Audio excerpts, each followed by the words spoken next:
All right, let's dive right in. Today, we're going to talk about one of the most brutal and tragic days in all of military history, the first day of the Battle of the Somme.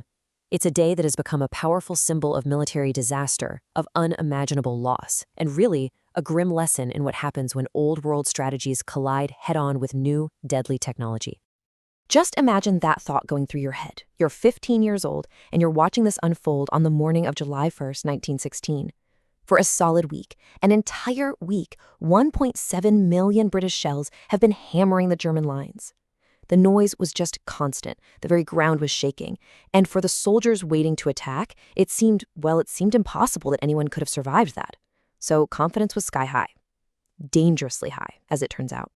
So what was the big plan here? Well, on paper, it seemed pretty simple. Smash through the German lines, take the pressure off the French who were fighting it for done, and hopefully create a breakthrough that could end the war. The British command was so sure that their week-long artillery barrage had worked, they honestly believed the infantry would just be taking a stroll across the battlefield to, mop up whoever was left. And that feeling of confidence, it wasn't just with the generals. It trickled right down into the trenches with the untested troops. You have guys like Private John Henry, who, by the way, actually lied about his age just to enlist. And he's there, surrounded by his friends, laughing and joking as they're getting ready to go over the top. They'd been told it was going to be a little more than a brisk walk. They were about to find out just how wrong that was. Now, a huge part of this whole atmosphere was a unique recruitment idea called the PALS battalions. The thinking behind it was that men would fight better and be braver if they were alongside people they already knew, their friends, their neighbors, the guys they worked with. And for getting people to sign up, it was brilliant. But the policy had this absolutely devastating flaw that was about to become crystal clear. If a unit got wiped out, an entire community back home could lose all of its young men in a single morning. And then, the moment arrives. As the clock ticks towards 7:30 in the morning, the joking stops. The men get quiet. Imagine this. After days and days of earth-shattering noise, suddenly there's just silence. A really eerie, heavy silence falls right across the battlefield as the big guns finally stop firing. Can you just feel the tension? For 7 minutes, there's nothing but the sound of men breathing, of hearts pounding. Officers are just staring at their watches. Then, up and down the line for miles, whistles shriek. The first soldiers start climbing the ladders, one by one, out into the open. It wasn't a chaotic rush. It was this slow, methodical, and just tragically vulnerable procession. So as John Henry scrambles out of his trench, he sees this absolutely incredible sight. A massive wave of British soldiers just advancing through the morning mist. And they're not running, they're walking at a steady pace. Why? The order was to conserve energy for the fight they expected to have in the German trenches. They were literally walking, completely exposed, into what they were promised was a totally annihilated wasteland. But it wasn't a wasteland. Not even close. And in an instant, that whole illusion is just shattered by the whine and then the crump of German artillery shells. They start raining down with terrifying accuracy. The Germans weren't destroyed. They were waiting. And this is the moment where a 19th century battle plan runs headfirst into a 20th century meat grinder. So here's the fatal flaw, the core reason it all went so wrong. The British were using shrapnel shells. Think of them like giant shotguns that explode in the air, spraying metal down, perfect for killing soldiers caught out in the open. But the Germans weren't in the open. They were waiting it out deep underground in reinforced concrete shelters called dugouts, where the shrapnel was completely useless.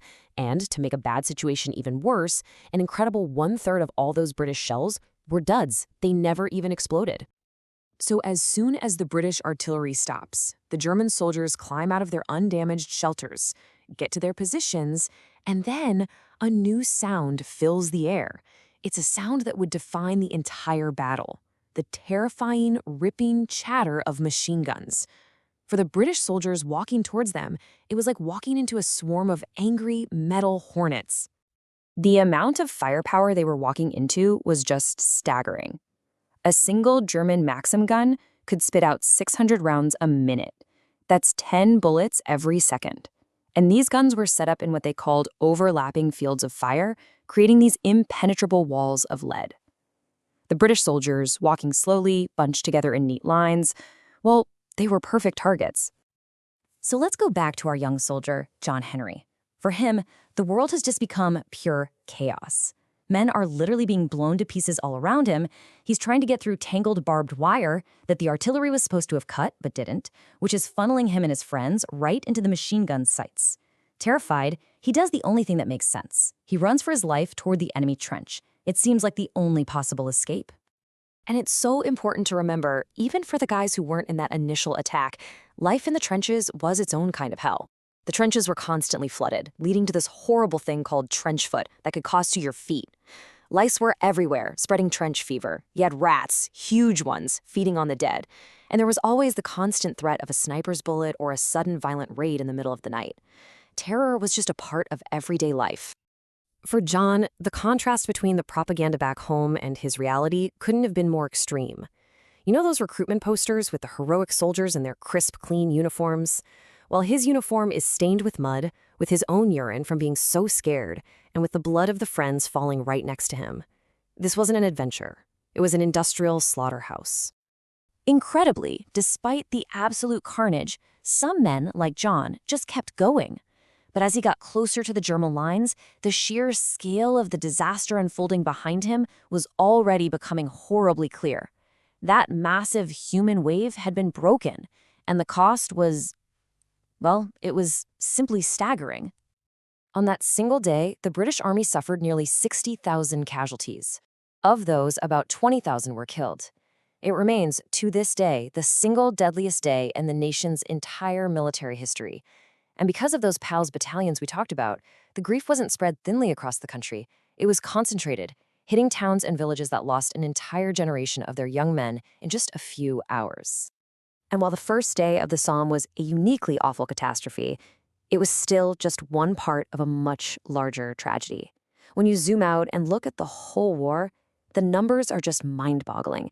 You're looking at the deaths of roughly 10 million soldiers and an even more staggering 13 million civilians.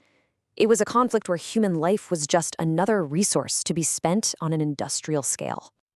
And all of this really leaves us with one final, chilling question. The Battle of the Somme is just a brutal, undeniable lesson in what happens when your tactics can't keep up with your technology. The generals had machine guns, they had modern artillery, but they were still thinking in terms of strategies from a bygone era. And the price for that fatal mismatch? That was paid in the mud of no man's land by men like John Henry.